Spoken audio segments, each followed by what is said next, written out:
ഞാൻ നിരവധി ആൾക്കാരെ കാണുന്ന ഒരു പ്രശ്നമാണ്. സെയിൽസ് ഫീൽഡിലുള്ള ആൾക്കാരൊക്കെ ആണെങ്കിൽ അവർ പലപ്പോഴും വന്നിട്ട് സ്റ്റേജിൽ നിന്നതുപോലെ അനൗൺസ് ചെയ്യും, അടുത്ത വർഷം ഞാൻ മറിച്ച് കളയും. ഈ വർഷം ഒരു 10 വർഷമായിട്ട് ഇതുവരെ അടുത്ത വർഷം വന്നിട്ടില്ല. കുറെ ആൾക്കാർ നോക്കുകയാണെന്നുണ്ടെങ്കിൽ അവർ ജീവിതത്തിൽ പലതും അച്ചീവ് ചെയ്യാൻ വേണ്ടി ഓടിക്കൊണ്ടിരിക്കുന്ന ആൾക്കാർ ഇഷ്ടപ്പെടുന്നു. പക്ഷേ അൾട്ടിമേറ്റ്ലി ഒന്നും നേടുന്നില്ല. ഇവർ ഗോൾ സെറ്റിംഗ് സെഷൻ അറ്റൻഡ് ചെയ്യും, ട്രെയിനിങ്ങൾ അറ്റൻഡ് ചെയ്യും, സോഷ്യൽ മീഡിയയിൽ കാണുന്ന ചില പ്രാക്ടീസുകളൊക്കെ ചെയ്യും, ഗോളുകളൊക്കെ എഴുതി വെക്കുന്നുണ്ട്, പലരുമായിട്ട് അതിനെ ഡിസ്കസ് ചെയ്യുന്നുണ്ട്. പലപ്പോഴും ഏറ്റവും വലിയ മിസ്റ്റേക്ക് ഇവർ കാണിക്കാനുള്ളതെന്ന് വെച്ചാൽ മറ്റുള്ളവരുടെ മുമ്പിൽ ഒന്ന് അനൗൺസ് ചെയ്യാൻ വിളിച്ചു എന്ന് പറഞ്ഞാൽ അടുത്ത വർഷം ഞാൻ പ്ലാൻ ചെയ്യുന്നത് ഒരു മെഴ്സീഡീസ് ബെൻസ് വാങ്ങുക എന്നുള്ളതാണ്. അൺഫോർച്ചുനേറ്റ്ലി നമ്മുടെ ബ്രെയിനിനെ സംബന്ധിച്ചിടത്തോളം ബ്രെയിൻ അത്ര വലിയ ബുദ്ധിയുള്ള ഒരു ഓർഗൻ ഒന്നുമല്ല. ഇത് കേൾക്കുന്ന സമയത്ത് തന്നെ ഒരു ഡോപ്പമിൻ റഷ് അവിടെ കിട്ടുന്നു. ഇതൊരു സ്ഥിരം പരിപാടിയാക്കി മാറ്റിക്കഴിഞ്ഞാൽ പ്രത്യേകിച്ച് ഇത് ബെൻസ് ഒന്നും വാങ്ങേണ്ട ആവശ്യമില്ല. ഇതിനെക്കുറിച്ച് ഇങ്ങനെ പറഞ്ഞുകൊണ്ടിരിക്കുമ്പോൾ തന്നെ ഈ ഡോപ്പമിൻ റഷ് നിങ്ങൾക്ക് കിട്ടും. സോ അൾട്ടിമേറ്റ്ലി ബ്രെയിൻ നിങ്ങളെ ഒരു ഫുൾ ഫോമിലുള്ള ഒരു ആക്ഷനിലേക്ക് മൂവ് ചെയ്യിക്കാത്ത അവസ്ഥ വന്നു വരാം. ഞാൻ നിരവധി ആൾക്കാരെ കാണുന്ന ഒരു പ്രശ്നമാണ്. സെയിൽസ് ഫീൽഡിലുള്ള ആൾക്കാരൊക്കെ ആണെങ്കിൽ അവർ പലപ്പോഴും വന്നിട്ട് സ്റ്റേജിൽ നിന്നതുപോലെ അനൗൺസ് ചെയ്യും,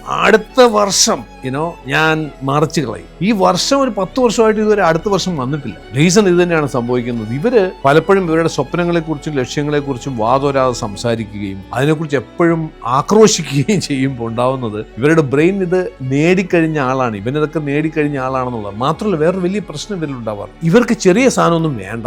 ഒരു 50,000 രൂപ ഉണ്ടാക്കാനുള്ള ഒരു മാർഗം മുന്നിൽ വന്നു നിന്നാൽ ഇവർ കാണൂലെന്നല്ല, ഇവർ ആക്ഷൻ എടുക്കില്ല. ഇവരുടെ ഉള്ളിൽ കിടക്കുന്നത് 3 കോടി അല്ലെങ്കിൽ 2 കോടിയുടെ കണക്കുകളാണ്. അൺഫോർച്ചുനേറ്റ്ലി നമ്മുടെ ബ്രെയിനിന്റെ ഒരു ഫംഗ്ഷൻ ശരിയായി മനസ്സിലാക്കി കഴിഞ്ഞാൽ, അൺനെസസറി ആയിട്ട് നമ്മൾ ഡോപ്പമൈൻ റഷ് കൊടുത്തു കഴിഞ്ഞാൽ അല്ലെങ്കിൽ അതൊരു ഹാബിച്വേറ്റ് ചെയ്ത് കഴിഞ്ഞാൽ ശരിക്കും ഫിസിക്കലി അത് അച്ചീവ് ചെയ്തില്ലെങ്കിൽ പോലും ബ്രെയിൻ ബിഹേവ് ചെയ്യുന്നത് അച്ചീവ് ചെയ്ത പോലെ ആയിരിക്കും.